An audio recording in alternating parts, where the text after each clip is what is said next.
Welcome back, everybody. Not much has changed. Rained 3 days this week. I started trying to cut a little hay and I wrecked some stuff, and that's what's happening on Ranching Sodak.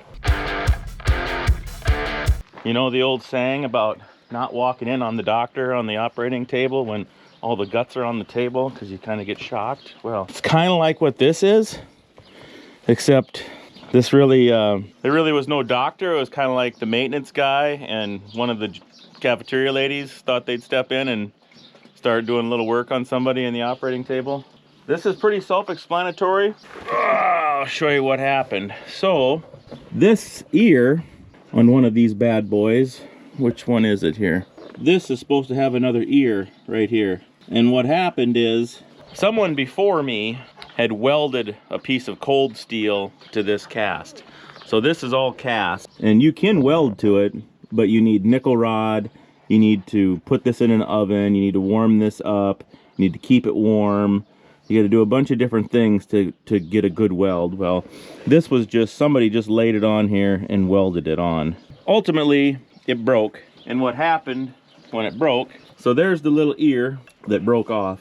Ultimately, what happened then is once that ear broke off, this thing got hooked, or it might have broke with a rock or something too, but then it got launched up into the between two discs and got stuck and ruined 3 discs, 3 turtles. These are shearable hubs on top. That's just a keeper deal, spline, and then this was supposed to have a few splines in here, and they're made of a softer metal, and then that's supposed to allow to shear them, to grind them off, instead of wrecking your bevel gears and wrecking more stuff down in below, which worked until it didn't. So here's the connector rod between each turtle, and that's a spline shaft that goes into a spline holder. Well, this one was one of the turtles, or one of the things in between. Well, it had sheared the splines on that thing, and part of that, it's been wore. I mean, that's old wear. So I had 2 of these new ones, which is good. I might as well get some more. I think I can put 1 more on of these splines. I think I'll buy a couple more of these, because once this is off, I'm only 2 bolts away, 2 nuts away to put a new, oh, let's see, I'm not either. I got to take that off. We got to kind of see what we got here. This is what they call their shear hub. You can kind of see there's only 5 spline lines instead of having all the splines, so that's what shears, is it just shears those off. But we need to buy at least 2 or 3 more of those. I have a new shoe, or a front skid, or whatever they call this thing, but we're gonna have to probably buy another one of these. The big expensive thing is that housing, and that's why those guys obviously tried welding it, because it's probably like a $200 piece. So that's the main thing I need to get. And then I suppose just a few bolts, wrecked any heads, or if heads are wore off, to put back together. But it's get to know your machine day, everyone. But as it turns out, the weather is not, I mean, I tried cutting yesterday. I did cut for a while, and it's like, we got like 2 days, and both days even, like, there's chances at night. And then there's 4 days of solid chances throughout the day. So really, what we did get cut, chances of us getting it put up, it's slim, but I had to start, I guess. But anyway, let's go unhook this trailer. Wow, this is a depressing video, Matt.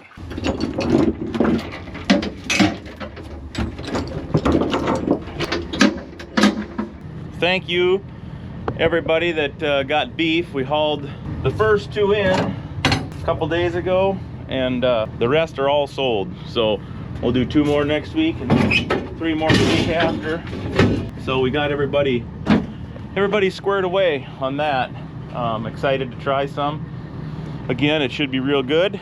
I guess probably the best thing to do is, if you want some, is to get on a list, or to let me know, and we'll hook up next year. If you want some meat for next year, we're gonna need to get you on a list probably, and then we'll just make a plan as it gets closer. It's typically gonna be this time of year, that July, August time frame. We'll hold back some, but it will give us a better idea how many to hold back if we get a list started here early. That being said, reach out. My email's in the description, my phone number's in the description, or leave a comment and we can get the ball rolling there. It's a long time to wait though, I know. What you haven't missed is concrete being poured into the shed. With the rain, you know, it had just under 2 inches of rain, so we can't get a semi or a cement truck backed up in there yet. That's gonna have to dry. We got a couple of our heifers. Nobody needs to care about this. All right, let's get a parts list here and let's get going. Well, we made a little list here of stuff. The salvage yard got back to me over there, and they do have some of the housings for half price, so $100 a piece. I think we'll go ahead and grab a couple of those instead of buying a new one, and then we'll ask them about them front shoes too. Maybe could get a couple of those, but all the bolts and the shear hubs, and I think that's it. Oh, the shafts, connector shafts, we'll have to buy those brand new. All right, let's get on the road, and maybe we should answer a few questions on the road, like an old porch talk combo video, since this one's going to be a little short. Probably grab one of those while we're here. Probably grab 2 or 3 of those, and then maybe a half a dozen of those. IDK, I'm gonna leave the camera in the pickup. I'll show you my haul when I get back. Well, if they sell it by the pound, I could carry it with my arms. $650 in the box, so pretty expensive per pound. But anyways, we got a couple of the shearable hubs, we got some bolts, we got a couple spare shafts that go in between, and then the thing that actually broke, this one, got 2 of those. And then we got to go out to the tractor salvage. They were gonna be like $100 a piece cheaper for those spacers, so that's where we'll go next. So yeah, it's gonna be a $1,000 deal, so hit that like button. We need your support. What's you gonna take me out for dinner? What do you think? Culver's or Mickey D's? Run her through and get a little Big Mac.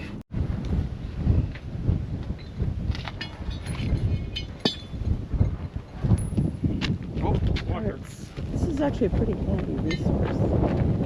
It is half price, or just a hair over half price of new usually, and not all of your parts are going to be, you know, some are wear parts, which you can't really buy those used, obviously, because they're wore out the same as yours. But things like this, I think it's worth getting the used ones. But these guys got a lot of stuff. I don't know, it's probably 100 acres or more of things, and I'm sure your salvage yards around are similar, but it's like you call these guys up and they know if they have it on the phone. They'll take like a 5-second pause and they're like, yep, we got them, and then they know the price, which I said is like usually half price of new. They know that in their head almost all the time. Yeah, it's pretty handy. Well, back to town. Always makes me nervous for tires, but we'll give them a little tour on the way out of here. There's a lot to keep track of though, because I think the insurance companies work with them, you know, but somebody's got to be out there constantly looking to buy this stuff, and then they got some people that are stripping them down and whatever. But oh, there's a telehandler all burnt up. A Bobcat said, and then they write the numbers on them. It's pretty organized chaos. Yeah. Well, we got out of the old Guadalajara's Mexican Restaurante. No, she's got to run into Walmart, then we're on our way home. So I think we better answer a few questions, kind of do a medium-sized small porch talk on our way home in amongst this video, kind of as a little hidden bonus or aggravation for the ones that don't like it. Listening to Fort Pierre. Get her to zoom in. Can't get her to go. 930 pounders at Fort Pierre. $3,050. Should I hit him? 3,042. Should have hit him one more time, huh? 124 will be your number 1. Hoofda. Alrighty, we're back. We haven't done a porch talk from the pickup for quite a while. We thought we'd answer a few questions and let you in on another part of ranching Sodak. So we're looking at the video Big Time Cattle Facility Upgrades, and the first really big kind of important question is, Matt, what would you do without Sassy Pants? I don't think that's in there. It actually is. What would you do? Well, folks, he'd be lost. I kind of like him. Depends on what you're talking about, I guess. Loaded question. Okay, let's go with that. It was actually in there. Let's go with a different question. It says, what about that feed truck? Saw it get hauled off to get work done. Where's that at? So Big Blue, you know, we did a different planetary. It's over in Wisconsin. Chris came over and grabbed it, and a different planetary in the bottom to gear it down even more so we can get more torque off of the engine into the wagon.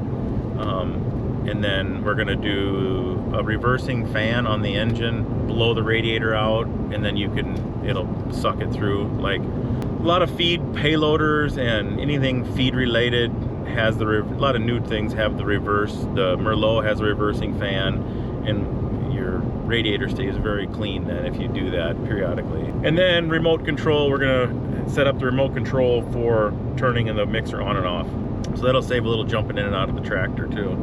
All right, another question is, I was talking about the cement and tamping it down and said, how about cow mats or the cattle mats on top of the concrete, or is that too rough? Yeah, we'll definitely put a couple, 2-3 mats in front of the chute, and they're 6 feet wide, so we'll probably 2 or 3, we'll get them out of the building. And then where we walk, probably put conveyor belt down so you have that rubber, a little bit of a cushiony rubber, so you're off at the cement too. But yeah, the cattle won't be on any cement. The first few steps will be on a mat over top of the cement, and then they'll be good to go. There was a question which I love, how about a barn dance in the hoop barn? And I'll answer that one. That would be super cool. We love a good live band and some dancing. That was Piper Doug. However, this would be a pretty tiny little dance. This space is going to be small, but yeah, who knows? A question was, why not use fiberglass rebar? This isn't the interstate. I don't know. I've never seen it. I mean, I've seen the green stuff coated in doing road work, but I've never seen it in regular applications, I guess. You're just lucky I didn't throw some T-posts and some old hog panels in there. I think we did a pretty nice job of legit rebar. A little action going on right there. Somebody get a new house. All right, the question was, how did you build your fencing box on the front of your four-wheeler? Well, we'll get to build another box on the other four-wheeler we just got. But that one was just, I build stuff by just looking around and anything that's in arm's reach. Usually I cut it up and make it into what I'm trying to do. That was the screen off of a grinder with the holes in it. So that's like a hammer mill screen. And then where my water jug and my staples sit, that was part of the auger on that grinder too. It's just scraps. So who knows what this next one will be made of. We'll see what's laying around. That's how the ranch gets its personality, is it comes from Matt's brain and the scrap pile. So, question was, any company make an automatic crimping tool for a 12.5 gauge high tensile wire? And besides that, it said, so I don't have to have my hand crimper and the mosquitoes and gnats have their way with my flesh, and I can concur that stinks. All right, Matt, what's the answer to that question? I've never seen one. I guess I'm sure they make them little hydraulic ones for hose clamps or, you know, heavy duty, but why don't you just tie the figure 8 knot or the termination knots and give up on those sleeves? I pretty much gave up on those sleeves and just make a figure 8 knot in that high tensile. Just watch the video like 10 times until you get it figured out, kind of, and then that seems to work for us. And then of course the wire we have is Gallagher, and that's soft enough that you can wrap it around itself. It's not super brittle. So, but I still do a super 8 knot when I can. Well, we made her home, but I think what we should do is go rake that little 1 acre. Who's this here driving now? Oh, is that old fat buddy? Got the old red four-wheeler out, eh? Going pretty slow. Let's go and rake this little bit of hay that I told you guys not to cut the other day. That got rained on a bunch. And then as that's up, kind of drying out, we will come and work on start putting some of the new parts to work. Then when we get sick of that or done with that, we can bail this little bit up. Oh, Sparky, you're late. Load up. He was sleeping in the barn. Let's do it, girl. I said load.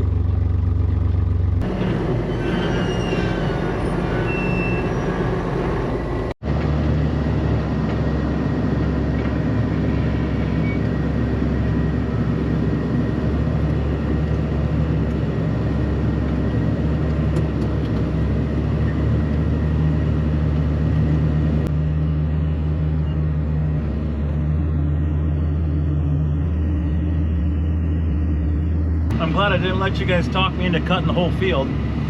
instead of just that one anchor.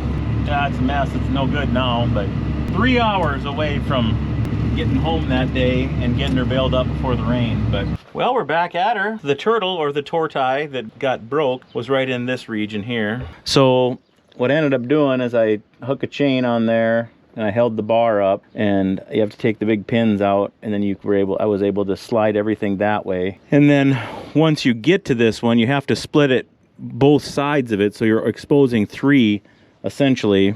So that's why I got 3 more shafts, because as long as we're this far into it and we can get at this shaft, so we'll replace this one, then we replace this one and this one, so all 3 of these in a row are going to get replaced. Because once them little gears start to get a little bit angled or wiggled out of place, then that's when you start getting a little bit of slop in there. It looks bad, but it had a fair amount of slop in it, but it seems like once it gets spinning, it's okay. This one was the ear that broke on here, so this is the salvage yard one, and it fits. I was glad to see that, but this bolt needs to come out. I'm going to try to unthread that nut, hooking the vice grips on here, but it might be too tight. I might just have to take the grinder and cut it off so I can they're trapped in there basically, you know. So anyway, I think I'll work on this a while, bring you guys back after I get a little bit of progress, or maybe show you when I go to start putting this together. Struggle bus. I got her close, the jack's underneath it, then I got this chain here for backup, and I just raise the links each time, but I got to get it through this. It can't go up too high, and I got to it's got to go through here to get in the middle of this. At the same time, I got to line this little shaft up, then that'll slide together. Then we can jack it up, and there's 4 pins, 2 here and 2 there, and then we'll go ahead and start putting that back together. But I'm going to try to pry this thing now. I can go a little ways, but you got to get this started before you go all the way. It's close. Now I think we're too close, maybe.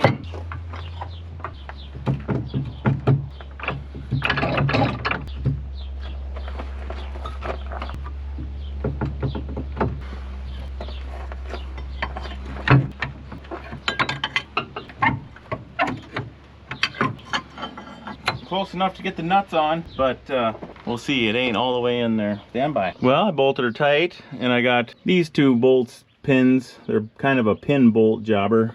The double one there, and then there's another double one here. They leave you a little room, but you can't get an impact in there. If I would take this shoe off, I could probably get at it a little bit better, but this works. Getting my bicep reps in. That's a deep burn. I don't know if you heard me, but that's over 1,000. 4,002. Mr. Burgundy, 4,003. Helen said that you needed to see me. Oh, it's a deep burn. It's a deep burn. I think the heat's getting to me.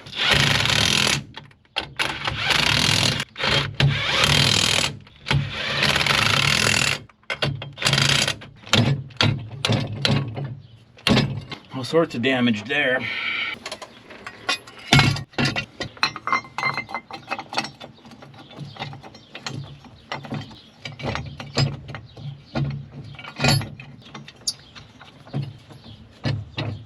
When I had all 6 of these separate from the other side, when I started putting it together, I had all the turtles off except for this very end one. I was able to put the tops back on to sync with that other half of the machine, but then when I got over to here, this one was never taken off, so I just removed the bolts, and I need to take this guy off, and then you can just take the shear hub off, and then, whoa, what's going on there? That's interesting. Why would they have put washers on there? I think this one spins the same way as this guy, so they spin the same way. So I wonder if but still, why would you want to shim that up? Interesting. Do I dare take those out? I don't know what to do. I guess we'll put them back in, but it seems weird that they would be shimmed. I better do a little quick research and see. But anyway, I'm gonna take this off. We'll clean the twine out, blow it around there, and then put her back in sync. I left the shims out. The little bit of research I did, it just said that it might have been somebody put them in there because they thought it was rubbing or something, but I don't know. Moment of truth. Let's fire it up and see how much clanging and banging we got. I'm gonna put you guys here. Just a word of caution. Close your eyes right away and see what happens. All right, good luck.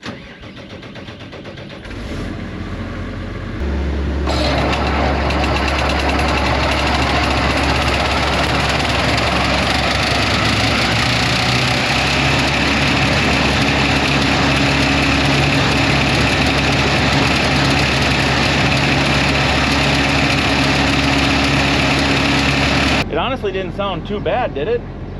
Or what was your vibe out here? Got a missing knife here, I guess. I mean, I heard a little ticking, but there was no like heavy clattering. Like really new blades, they'll touch right there when they come around one spot. Like, I don't know where it is for sure. I mean, I see there's probably some light rubbing on there maybe, but I don't know. I don't know, man. Well, we got to fix that blade for sure. And then I guess we'll have to rev her up and give her a full test. This has drawn on too long. So thanks for tuning in, and we'll catch you on the next one. This puppy will be back in the field, hopefully. 4 days of rain coming up again, chances, but thanks for tuning in. We'll catch you on the next one. Peace.